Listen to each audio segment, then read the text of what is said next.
We're back. Hey, we're Hi. back for number 2. Good to see you. We told you in the last Told you, man. episode.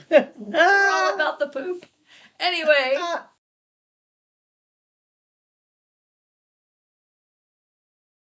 All We're right. shooting the poop and talking about Yikes. poops. There's going to be a lot of singing on here, too. Probably. And it's irritating and annoying, and I don't give a fuck. So I really don't either. So I'm Cheryl. I'm Wendy.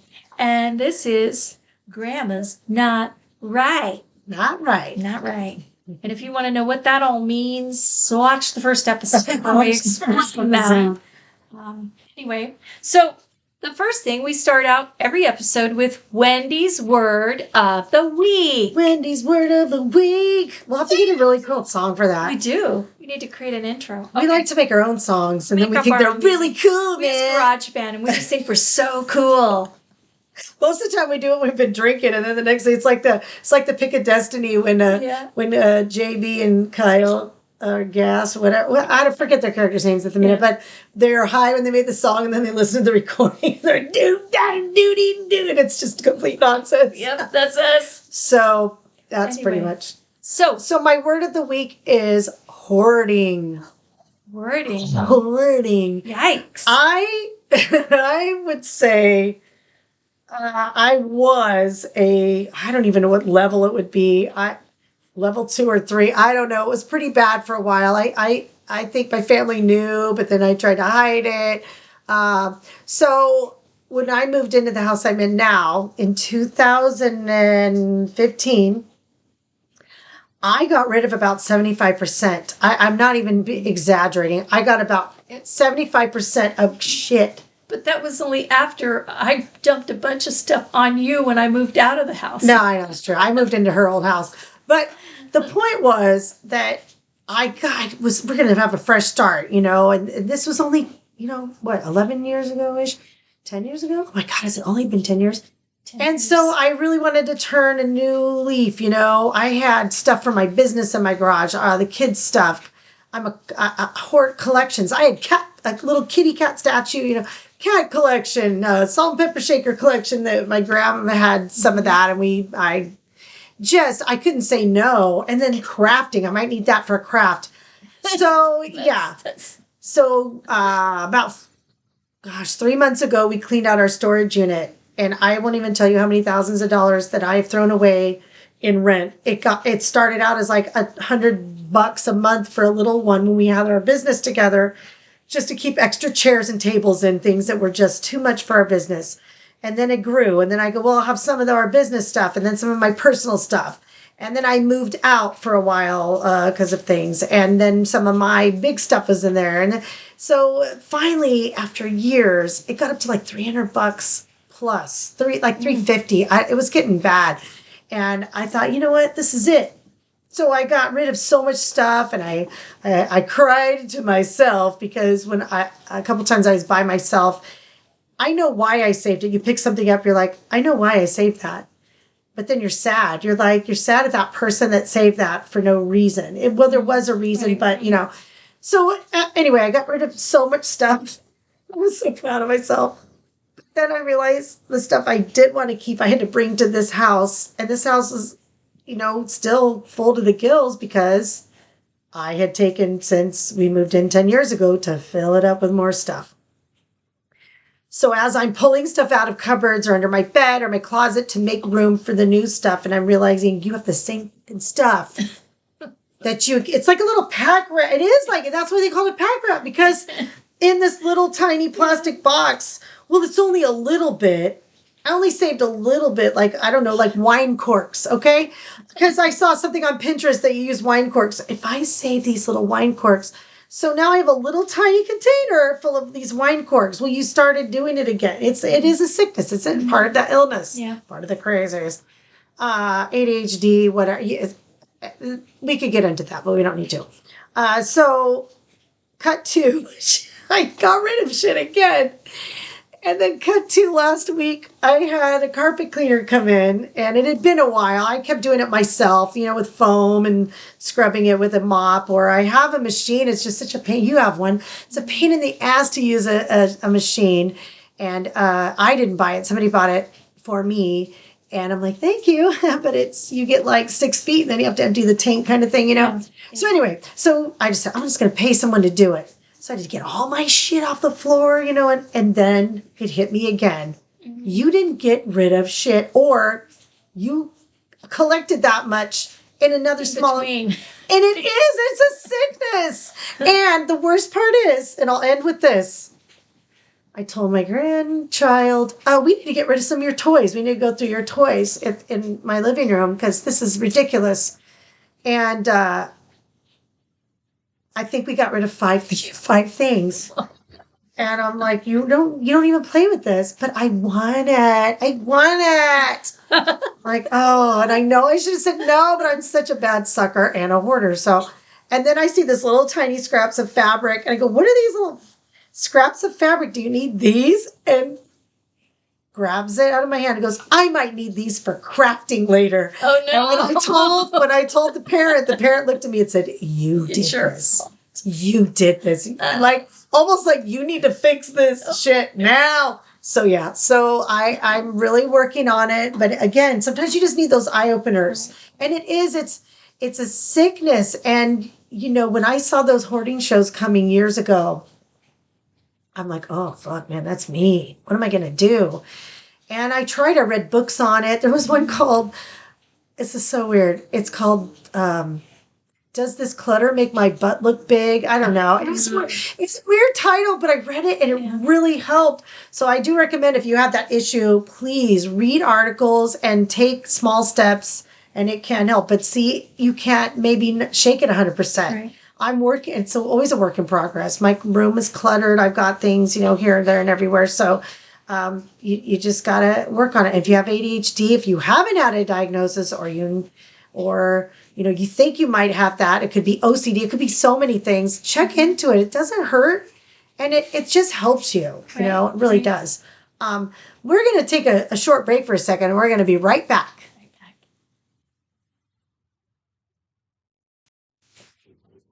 And we're back. We might have had some sound differences, so I won't know till I edit this, but I did fix a sound difference. I don't know if it's better or worse, but we'll find out. Yes, she does. By the way, thank you. So she does all the computer stuff.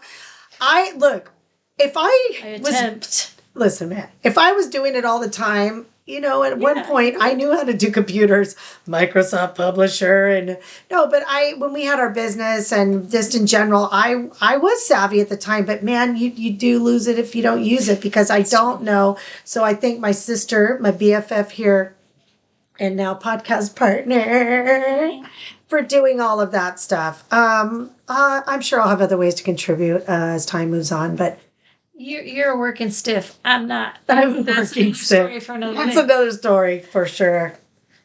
So, all right, I guess. And then you. I have 3 words for you. Oh boy, 3 words. 3 words. I got 3 words. 3 words for you. Wait, I gotta take a drink first. What? I just realized I keep looking at myself, thinking I'm looking at the audience, but I realized the camera's like right there. Yeah, by the way, I do that all the time. I'm looking at you. I'm looking at shit over there. I need to try to look at you more instead of... I'm looking at Witter Shins. I see you, you evil cat. She's giving me dirty looks. No, she's not. Anyway, okay, I got 3 words for you. 3 words. 1 leg out.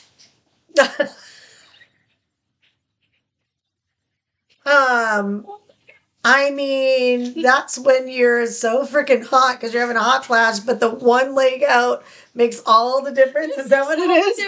See, we know. Yeah, that's the only way I can sleep. I mean, I'm in so many different positions all night long. Yeah, and women out there, whether you're, you know what? I know people would say... Men too, though, sleep with one leg out. Right. I don't want to say it's just menopause or perimenopause, because I know... I had a surgery hysterectomy or whatever to remove everything. And I mean everything. Like they took everything when I was 39. So I was in instant menopause. I think I had a hot flash when I rolled out of the hospital in the morning. I swear to God. So, or skydiving or universe. Okay. We'll talk about that in a moment. But I think that just in general, there are people that run. I've always run hot. Like I was that kid who wore shorts. I'll wear a jacket and shorts. Like, how do you wear shorts, man? Well, because my legs don't get cold. I don't know. So I think that there are just some people who run hot for various reasons. So the one leg out, I'm sure that they can identify with. Yeah. Yeah. One leg out. But here's the thing, and I kid you not. And again, story for another time. We were just talking about this earlier with my grandchild, who's I think having night terrors. And our family's riddled with night terrors, and we could get into that later with is it supernatural? Is it physical, physiological, mental, environmental? Yeah, there's a whole ball of wax on that. But just talking about that, I don't like keeping my legs out because there's still that thing that something's going to get my leg. So it's just left over from childhood trauma. Nothing did get my leg, but the trauma was I thought it would. So, okay. Yeah. Did you have anything else on that one? Just, leg out? just how funny it is, the different positions that I have to get into to sleep comfortably. Yeah. Why is it as a kid? Excuse me, I'm sorry. I don't know, maybe a teenager. I don't remember how well I slept as a teenager, but I'm thinking through my childhood, up until I had kids, I guess, I could sleep through anything. And it never mattered what position I was in. So when does that change? Yeah, I have to say, though, I think you tend to be, you have one of your daughters, I know for sure, is a light sleeper because when she is your youngest, used to spend the night at my house. I'm like, damn, this kid gets up fucking early, man. Don't teenagers sleep? But my kids are like, well, and here she's up. They were all different, though. Okay. I had some that would sleep all day if you let them. I had one that if she slept with you, man, you better be ready because she would kick you. Kick the shit out of you. She'd be all over the bed, like this. So yeah, I guess we're all different in that, but yeah, because I slept hard. Yeah, I slept hard as a kid, but now with the whole I wear a CPAP and I'm like the worst. Like the lady who gave this is another thing. Lady who gave me the CPAP, literally the attendant was in tears when she told me. Like you can see it when she says, "Please tell me you're going to use this machine." And I'm like, "All right, I'll use the machine." But she showed me the chart that it was. She said, "You are like one of the worst cases I've ever seen in my life." And so I think I probably slept hard because I snored as a teenager. Yeah. So and I had my tonsils out and adenoids and all that. I have allergy issues, could be nose related. That's still yet to be determined. But in any case, like you said, it's just a matter of sleep issues. Our whole family's riddled with sleep issues. Yes, and that's going to probably be a whole other podcast. We're talking about the one leg out and hot flashes pretty much right now. But there's so much to dreams and weird sleep issues and stuff in our family too. That just is... I can't wait for that podcast. There's some dingers in there. But yeah, I just wanted one leg out because it's like I feel like I want to start a club because I know there are other people out there that have to sleep with one leg out. Even in the winter, I have to have one leg out. Now, at some point, I'll get cold. Yeah. So I'll tuck it back in. But then later in the night, that leg goes back out. So it's just funny. That's true. And then I add to it, well, you had cats. I have a cat and a dog. That cat barely cuddles with me, but the dog will try to go under the covers and lay between my legs, and then it complicates things. That's not comfortable. Yeah, then I'm already limited. I can only sleep on my side. If I roll over my back, the machine, I can't sleep on my back. The CPAP works too hard, and then I wake up and it's like blowing on my face like a fan. And then I have to turn the machine off and turn it back on again and all that. But yeah, I totally understand that with the but it's not even just sleeping though, because if you're sitting watching TV, you got your heater comes on or constantly changing positions. Yeah. And then the same thing, you got a blanket on and then you're hot. I mean, again, I know old lady hot flashes. Oh yeah, everybody gets them. But even the position, if I sleep on my left side, I'm fine. I can breathe through my nose. I can go to sleep, but I don't like sleeping on my left side. It's like I'm not as comfortable on my left side. So if I turn over on my right side, though, for whatever reason, my nose plugs up. Right. So then I start breathing through my mouth, and I wake up with dry mouth, so dry Yeah. that like my tongue is stuck to my mouth, you know. Yeah. And then I have to roll over. If I sleep on my back, my mouth drops open, same thing, and then I start snoring, and then my husband, nudges me. Oh, he's like I woke him up. Yeah. That's a whole other story. He's a bear. He's a bear. Yeah. So yeah, sleeping is weird. Sorry. Anyway. Yeah. But we digress because the subject of this particular episode, I guess we'll just say it straight out. It's about the Sky Daddy. Sky Daddy. Sky Daddy. And I'm sorry if that some people that offends. Let me say this. Well, did I interrupt a thought? No. Are you kidding? My thoughts are always interrupting their own thoughts. I've got thoughts upon thoughts. Okay, go ahead. My thoughts will implode one day. All right, continue. I was going to say, okay, so here's the thing. My feeling is that you don't have to believe in anything, okay? And I would never judge you for whatever your philosophy is. We have friends and family from all walks of life, so. I am not one to judge anybody's philosophy, whether they believe in something greater than our human existence or not. Right. No judgment. However, if I cannot get behind there being a bearded man in a throne sitting in the clouds. Yeah. That's what when we say Sky Daddy, that's what we mean. Right. A daddy up in the sky that's going to help us with everything, that's going to punish us if we do bad, that's going to manipulate the world. That's when we say Sky Daddy, that's what we mean. Yeah. Okay? So this is not a knock on necessarily on religion. It's definitely not a knock on spiritual belief. No. Because we all have our different levels of that. That's a personal path.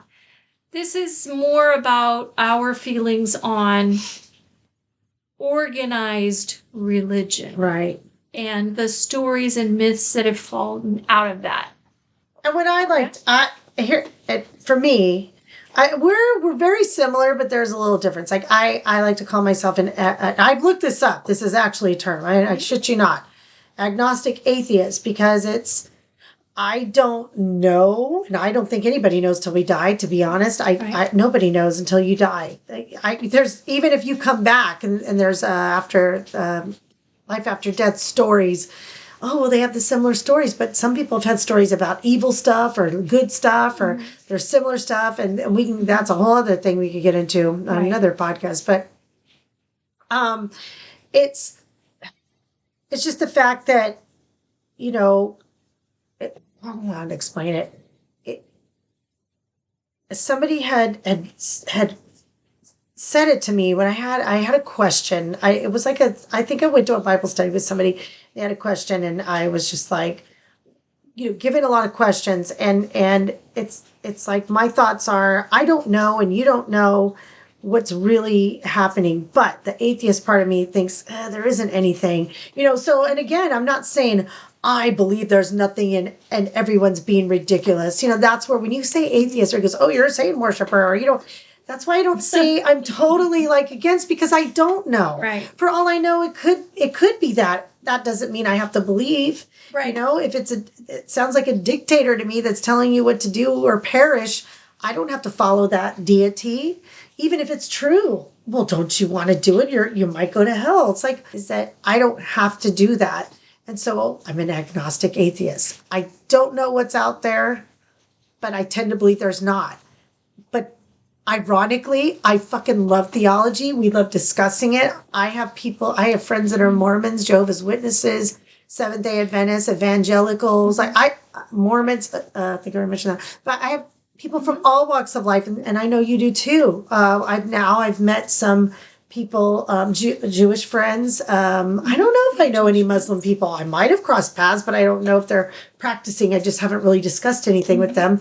But that's like you said, it's not to be offensive. It's just I don't believe in all that stuff, but I'm fascinated by it. And everybody calls each other's religions ridiculous. Well, you said yours has eight arms, an 8-arm God. Oh, well, yours walks on water. Well, yours was born of a virgin, and so yours has a planet, and yours has what is the Scientology? I'm sorry, the regulation you hold the things, and that's another thing we got to talk about our brush with Scientology. But that's so yeah, we're not trying to. It's just So this whole episode really, we're kind of just going to discuss the things that we feel have not, things that have really inhibited the good growth of our species. Right. Because of the conflict it creates, and because of you'll see as we go along here, but and my personal belief is, it's hard to describe because I am fascinated by quantum physics, quantum mechanics. I'm fascinated by quantum consciousness, by the makeup of matter and how all matter is formed, how energy works, how gravity works. So my position comes from,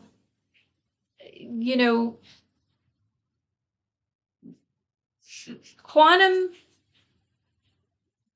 reality has almost produced a new type of understanding of a I don't want to say supernatural because it's not supernatural, it's natural. A metaphysical. I would say metaphysical. Okay. So it is actually kind of, for me, combined science with a metaphysical approach to my belief system. Right. So I am one that I kind of follow the teachings of Ernest Holmes, The Science of Mind, right, and kind of feel that there's a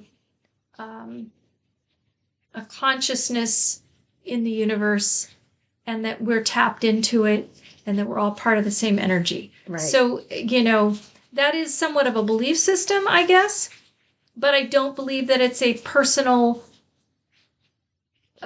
being that can be offended. You cannot be omnipotent. You cannot be the all that is if you're jealous, if you're angry, if you're judgmental, if you're easy to be depressed or sad or angered. You cannot be omnipotent. If you give in to emotion, you're not all that. Yeah, because if you have emotion, then how can you be just? How can you be fair? How can you create balance? And if your whole mission is to express energy and matter and say, go and create and populate and procreate. To do that, you have to be able to just say go. Right. You can't then pull back and say, well, except for that, don't do that. No, don't do that. Because then you're interfering. So what's the point of that then? Now you just have an ant farm in an aquarium or a terrarium, and you're manipulating that. Right. Well, and what's the point of that? There's no growth there because you're interfering. Well, and that's how when people say, we're given free will. Okay, but when were we given free will? Because there's so many different religions that believe in the Old Testament, and then some that focus on the New Testament, and some that focus on, no, all of it is good. But it's like, well, once Christ sacrificed himself, that's when it started. Some people think that. And that, I think that's what mystifies me the most, is that, well, we didn't have free will. We got, we were punished as people. The ground opened up, and when people got swallowed in, or according to the biblical text. The biblical text. According to the biblical text. With the Passover, with the lamb's blood, and then some people died and some didn't. Because I mean, it's just that picky and choosy that Right. God did that. God did that. God did that. Mhm. But when did God stop doing that? Because there seemed to be in the Right. Old Testament an interaction. He Mhm. was there. People saw him. People Yes, talked to him. yes, He was yes. there. Oh well, he doesn't need to be here anymore. So that's what Yeah, fascinates right. me. That part is what always has fascinated Right. me. And I've read it. I made a mission to read. I've read the whole Bible except for the Psalms, and that was the only thing I didn't get through. But I've read all of them at least once because I wanted to know. I have the app on my phone so that if someone Yeah. quotes a scripture, I'm like, oh, I want to know about that. Yeah. I don't go, Yeah. oh, let me look it up so I can counter argument. No, it's just I I want to wanna know. why they're referencing it. Yeah, I want to be, and I love any documentaries about the Bible, not a biased one. I want an educational documentary about the Bible and what it's been interpreted as, Yes. in general. But yeah, I just find it super fascinating.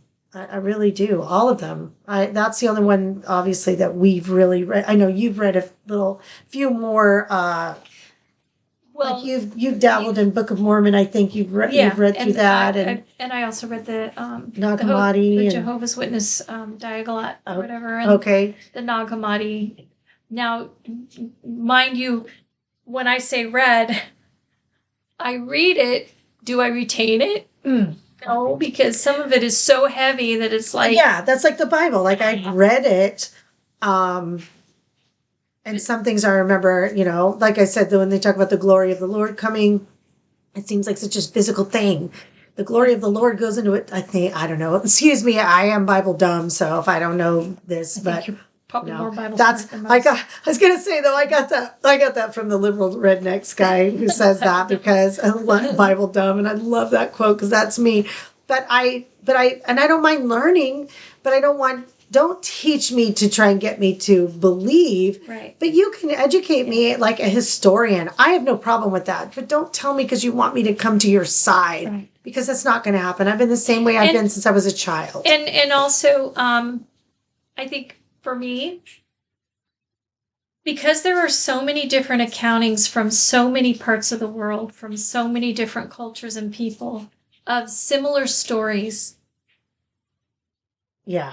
I know that when I'm reading a story, Mm-hmm. it's based on that culture, that person or that culture's Right. perspective of that time. Yeah.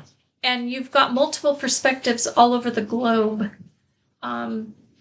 during that same time. Right. So if there's a correlation between all those stories, like the flood, we Yeah. know that the flood happened because there's correlation all over Right. the world between the stories, right? Right.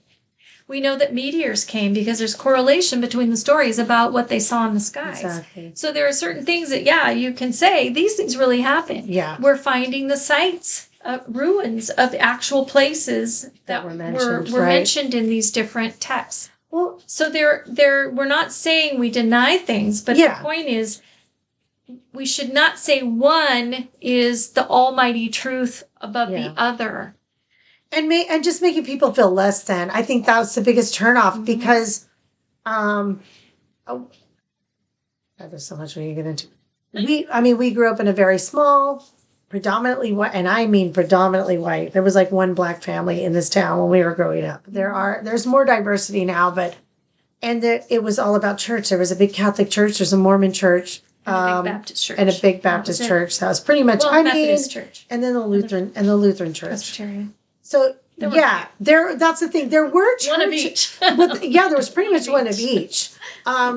But mostly the Baptist church, and I'd say the Catholic church. There was a Mormon church too, but the Catholic church was big, and the Baptist church was huge in town. Those were the two big ones. That's really where most of the people went, Right. and I'd say the Baptist church was probably the dominating At the time. one. Yeah. At that time, yeah. And I had friends from school. They all tried to save me and their parents because we were Lost. We were lost. Our hillbilly needed family saving. was lost. My We're dad so lost. was, he drank and smoked and he belonged to a club that, they did the Elks thing and that, and they were all hellraisers and I'm sure a lot of them did go to church on Sunday. Oh, yeah. Got all of appearances. We were raised on my mother told me actually, she said, we sent you guys to church because that's what we thought we were supposed to do she didn't go and he didn't go, but they just thought they sent us to Sunday We wanted to make nursery sure we school. were exposed to that Right. education. Which was great I because think you know that's what? good. Yeah. I love that I learned all I made this. so many great friends. Yeah. And again, the irony of the situation was the friends I had that went to the Baptist church, both of the best friends that I had from the Baptist church were the ones who talked me into ditching church. It wasn't even my church. And I'm sure the story would probably flip and they go, no, it was you or whatever. But I'm telling you, and some of my family members who knew them, one of our siblings was young, close enough in my age to attest that, yeah, that is indeed fact, that person would have talked you into that kind of thing. And so I was the heathen child. I was the partier. I was the one having promiscuity and drinking and smoking and weed and all that and cussing and whatever. But these two friends that I had were, except for the promiscuity, because they did this save themselves, good for them, but they were doing everything else. So it's like, I saw that as your parents are getting down on me and they say terrible things about other people and whatever, or you're trying to save me when you're no better than me, except you live in a different area. They lived higher on the hill than I did, you know. And I have to tell you, the one friend I had that I had the best time with was my Mormon friend. She accepted me. Her family accepted me. They never tried to save me and never tried to take me to church. The only thing They didn't want you in their church. they really did. Yeah, that bitch is crazy. Don't bring her. There's other things that happen that I won't say because I would never want to break anybody's heart that doesn't deserve that. But there were some things I could tell you about that situation that I'd feel bad for my friend in that situation. She was great, but there were some family things she went through and it broke my heart. And I was involved a little bit in that. And I'll just leave it at that. But overall, my experience with her was great. I love her. I still love her. I follow her on social media. But I will say I did play on the Mormon basketball team in our neighboring town because she said they don't have enough people. And I said, I don't even go to your church. Wow. And this is in like the 80s, mind you, late 70s, early 80s. And so I was a ringer because I played basketball and I was good. And I mean, I don't remember how they were. I just remember saying that she told me they were very good. I don't know. But she said so I played one summer on their basketball team. That's awesome. I know. Yeah, I had one of the people that I'm still to this day in contact with was someone that I met in elementary school when I'm probably first, second grade. I don't know. But in elementary school, I met this person. And she's Latter-day Saint. She's Mormon. She lives in Utah. She is the epitome of the perfect, textbook Mormon wife. But she is a highly intelligent, expressive person. She's a teacher, and she's a very reasonably minded person. So while I see that she lives her life according to her faith, she also recognizes when things are not right. Yeah. No matter what she'll call it out. She calls it out when it's not right. She walks the talk. This woman walks the talk. And I admire her for that. I will always admire her for that. Right. She is just the perfect mom, wife, woman, citizen, and human being that I've ever met. Sorry. So yeah, it doesn't matter to me. I can have friends in all aspects, all walks of life. But it's the hypocrisy or the, well, you're going to burn in hell because you don't believe like we do. We're right. That is a thing, And I know they've tried to change their image on that. And I appreciate that. But I also try to change their image on that. No, there are some. No, I'm saying okay, but seriously, there are some group. I want to say sects, SECTS, sects, right? Religious sects that, excuse me, that have kind of changed that because that's a negative thing. They don't want to be negative, so they're trying to be. Let's not talk about the hell part or whatever. And I appreciate that, but at the same time, I also feel like, well, if you don't stick to your true stuff, you're what we call cherry picking, then is it really, if you're are cherry you really picking- true blue? Well, and the other thing It's kind of a,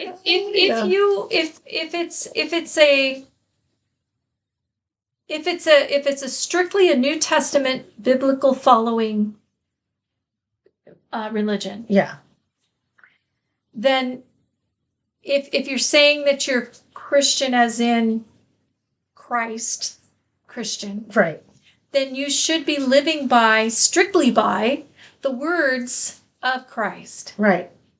And if you're not living strictly by those words, or you're discounting those words, or, well, he probably didn't really mean that, whatever, then you are cherry picking and you are trying to use your religion to control others. Mm-hmm. Because the bottom line is, if you're saying that you are a saved, born again Christian, Right. you should be walking the talk of Jesus of Nazareth, of Jesus the Christ. Yeah. And anything else is you're not being true to the faith. Right. Now, if you're I was going somewhere with this. We're old, forgive us. I finished my wine, Oh, so you know. no. Okay, It's too late, people. Just kidding. It's never too late. I know what I was going to say. One of the biggest beefs I have Mm-hmm.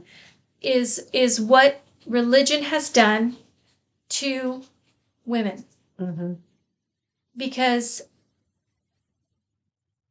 if you go back, if you look at the Sumerian mythology, there was a point in time where it shifted from a completely female goddess worshipping type of belief system, Right. to male dominant, Mm-hmm. and where Marduk and the rise of Mars came up and overtook that and just pretty much squished all of the feminine aspect into the ground. The Egyptians did the same. They squished all the feminine aspect into the ground. So it's this pattern of keep women in their place for millennia. Right.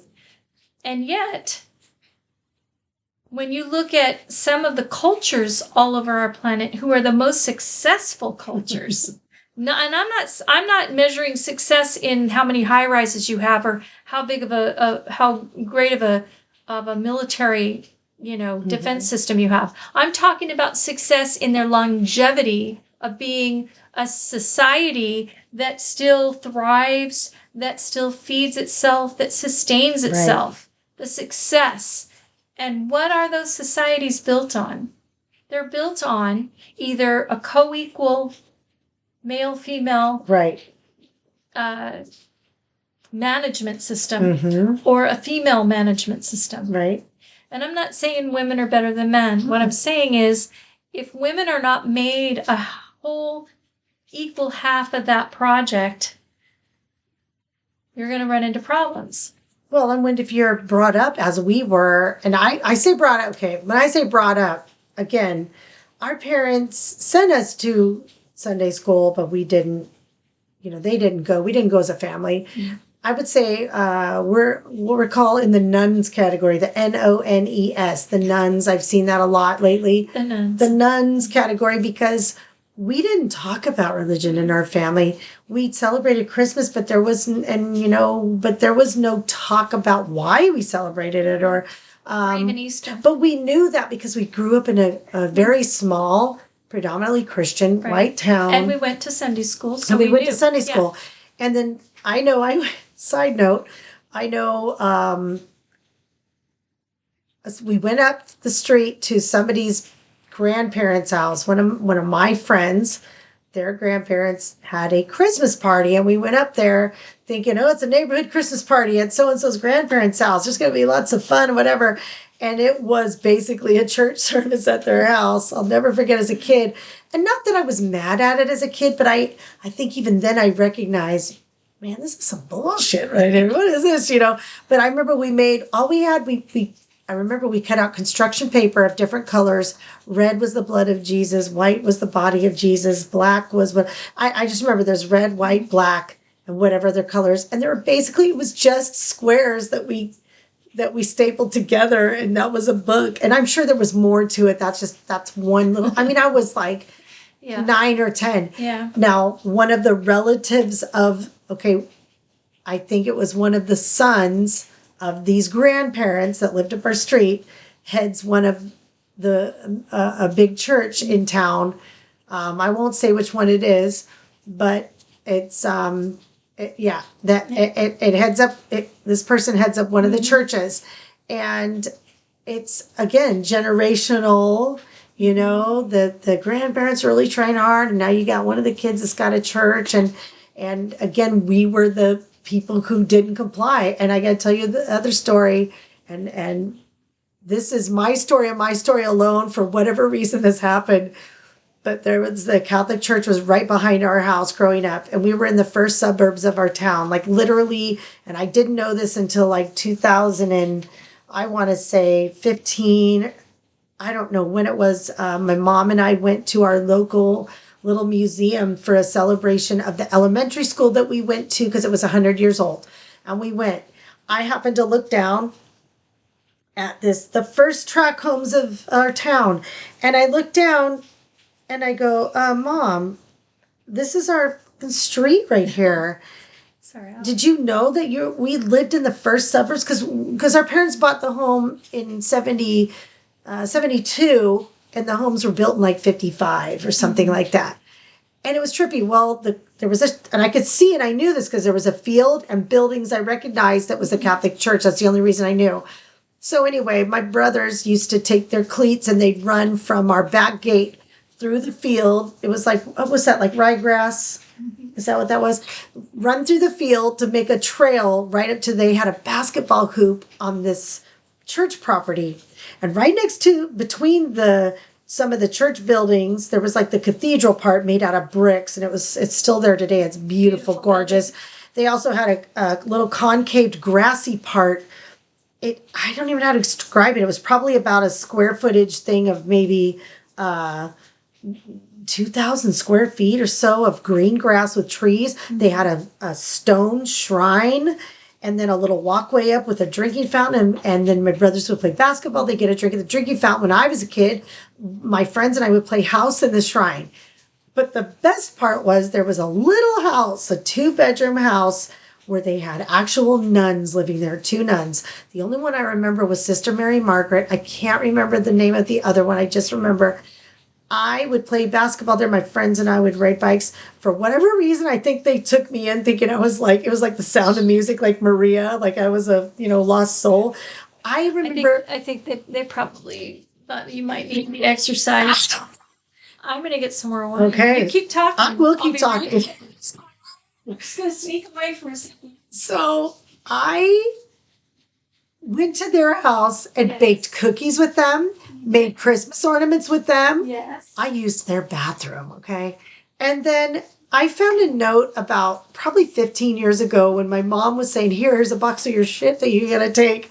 And there was a note in there, and it said, it was a permission slip from Sister Mary Margaret. Wendy would like to take our summer school class course. It's fine by me. So I literally went to a summer school program at the Catholic Church. I didn't know this. Yes. Not only that, I also was in one of their freaking Christmas church services and dressed as an angel, was in their choir. See that? I can't believe she doesn't remember that. I have an actual picture I'll show you later of me with a costume. Was I already gone? Dude, I was like 9 or 10. No. Well, I was 9 or if 10. you were 10, I would be 17. So Yeah. there must be some reason that I didn't. So the whole point of the story is my influences were first with the Methodist Church. I learned from there about religion. The Catholic Church and those nuns and how nice they were to me and all that. My friend at the Mormon Church, and so on and so forth, and my 2 other heathen friends. So my heathen friends from the Baptist Church. But those were great experiences because it wasn't that it taught me to be cynical. It didn't. I think it really just confirmed as a child that I knew something wasn't right for me. Yeah. That all the stories I heard, I thought, man, that just doesn't add up. It doesn't sound. I'd always have people throughout my entire life. Well, you haven't been to our church. Yeah, right. You haven't heard our spiel. And I'm like, okay, let me hear your spiel. Nah, it sounds the same. Nah, that sounds the same. Ah, it fucking sounds the same. And I think that's I feel the same way, that I have studied and I have gone to different churches and I have had friends, and I mean, it's like, and our exposure to all of these things has not led us to change what we inside our core value is, or what our core belief is. It's not about being negative and abstaining and staying away. It's we're trying to find what we feel. And it has to resonate with you. Right. That's the most important thing. And I had a thought on something that you said. Oh, no, I know. I was going to say the biggest effect that going to Sunday school had on me was a couple of friends that I made in Sunday school that then I also ran into in high school. We would have long discussions about things like Horton Hears a Who was one of our favorite stories. Mm-hmm. And so, that's a Dr. Seuss story, and the movie had come out in the 70s, so we'd all watched it or whatever. And we were talking about it. I remember I think it was in the back of our family van. We must have been going somewhere, but I remember it was in the back of a vehicle talking with these friends. Both of them were guys. And we talked about Horton Hears a Who. And I said, I always wonder if, there's infinite multiple realities within realities, just so it was like multi-universe, right? The multiverse concept. Well, you've been talking about that shit for years, long before it was popular in our society. And I got that from Horton Hears a Who. Right. I got the whole idea from there. And I remember these guys, we would talk about that, and then they were members of the chess club in high school, and they invited me to come and join. So I joined. That's how I learned how to play chess. I didn't know that. Joined the chess club with these guys. So that was my influence from those guys. And then my other influence, of course, was my friend that I'm still friends with today. And we would hang out. Her mom used to bake. I remember her mom, it was always homemade bread. Mm-hmm. She'd always have a peanut butter jelly sandwich. You're talking about your Mormon friend? Our battery's running low. We're going to have to cut this short. Okay. Yes. Yeah. Yes. Because same thing. My she friend made homemade bread. It was delicious. Root beer, homemade root beer, bread, and donuts. Oh my gosh. Dude, she made donuts. Homemade bread was to die for. Anyway, so all of these influences have been positive in our lives, and it shaped who we are today. Right. And we didn't need a sky daddy for it. Yeah. Because even if there is some omnipotent being that monitors everything we do, my belief is that as a parent, I want my kids to go and live their life. Yeah. I'm going to wince when they make mistakes. Yeah. I'm going to try to advise them. I'm going to always be there for them if they need to come home, but I'm not going to interfere with their life. And I believe that that's what a creator would want for us too. Right. No, I totally agree. And that kind of goes back to, for me, and I don't want to make it about negative, but when they say all you need to do is believe, just accept in your heart or whatever it is that your deity requires. But that's just it. Like, it's always a 12-step program. Well, then once you get in, now you have to be an usher, and now you have to do the daycare, and now you have, and I get it, you need butts and seats. It is a business. Dollars. It's the dogma. It's to keep you guilty so that you'll keep participating. Right. And I'll be honest, the only church that I ever stayed at was a Unity church, not Unitarian, Unity. Mm-hmm. And even that was a little bit too Jesus for me, which is fine. I love the people, but I have to say the one thing is they didn't believe in hell and punishment, and they didn't just say everyone's welcome. But I've heard people say everyone's welcome, and then I'll go right to their website. If you say everyone's welcome, let me see. We believe the Bible's infallible. We believe that marriage is between a man and a woman. Boom. That's for me. I'm out, because you don't accept everyone. You accept them in the door, but you don't accept their lifestyle. But Unity really did And women accept can't everybody. be preachers and all that. Yeah, Unity accepted accepts everybody, no matter everyone. what. That is the truth. So if you know, there's something for everyone, and you should do what you want. And that's why I'm telling you what I believe. I'm not putting you down so much as saying what I feel is good for me. I don't like what everybody has to offer, and that's okay. Well, and then it's also okay not to believe in anything. It's also okay not to Yes. go at all.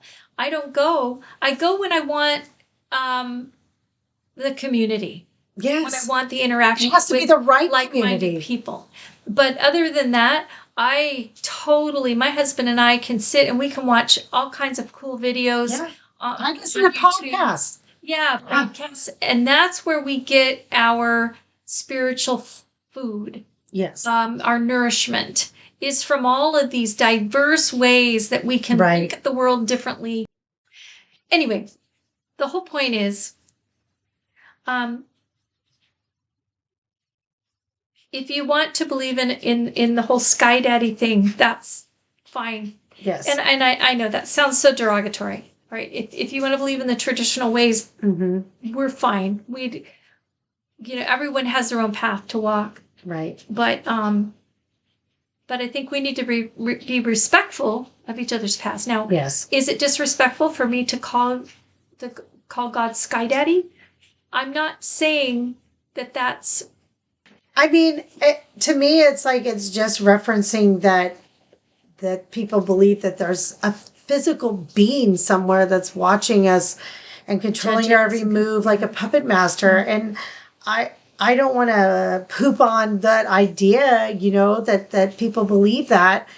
I tend to, from what I've seen on my Instagrams and Facebook pages, that things that I follow, I don't see that people really believe that they believe more of God as something you can't see, like how a fish is to water, like we are to air and we are to God, and it surrounds us all, and it's like gravity, like electricity. You can't see it, but it's there. I don't know. I don't feel that that's an insult. It's only an insult to the people, to me, that truly believe that there literally is that image in the sky somewhere. So I'm sorry. But then again, I mean, it's okay if that's what you believe. We don't want to offend you.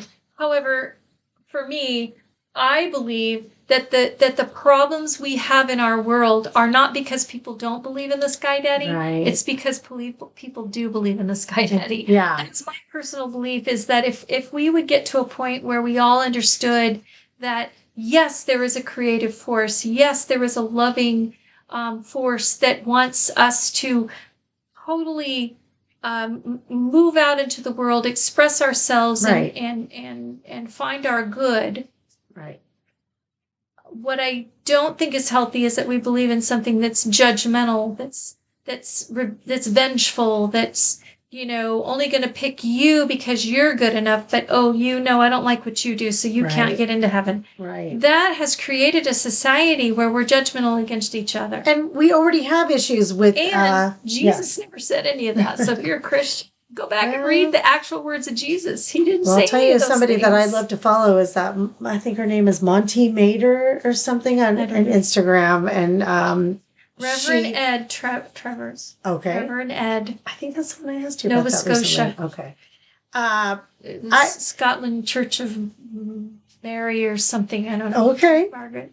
Well, and but see, I'm open to listening to anything that's taking the spiritual aspect of organized religion. If you're talking about spirituality and how it can help in your life, but the minute you start talking negative, and there are some people go, well, that's just part of it. No, that's necessary. Yeah, I don't. And that's what I think Sky Daddy represents to me, is like a Hitler type of situation. The dominating, abusive father. Sky Daddy is not an all-encompassing, loving creator. It's more the dictator that tells you that you're bad. Yeah. Or good. And what a joke would it be to create all these temptations and then watch to see. It's like sending a kid into a candy store, telling him not to touch anything. And then judging them for it. And then letting them smell it, but you can't touch it. You know what? Yeah. That's cruel. So we don't know why Sky Daddy does what he does. He just does. I hear that all the time, and it's like, no, I don't believe that. All we have to do, if you want to, is read the words of the masters. Read the words that they've said. That's all that's necessary. All this other dogma that we've created as humans has caused problems in our world. That's a great movie, Dogma. Oh, I love that movie. It's great the movie. best. And on that note, I guess we're going to say goodnight. All right. Thank you so much for being here again. Yes, thank you. We hope we haven't offended anyone. I hope you come back hope you come back. Join us for our next episode. Comment, tell us how you feel about some of these subjects, and we're happy to respond to you. So, bye. bye.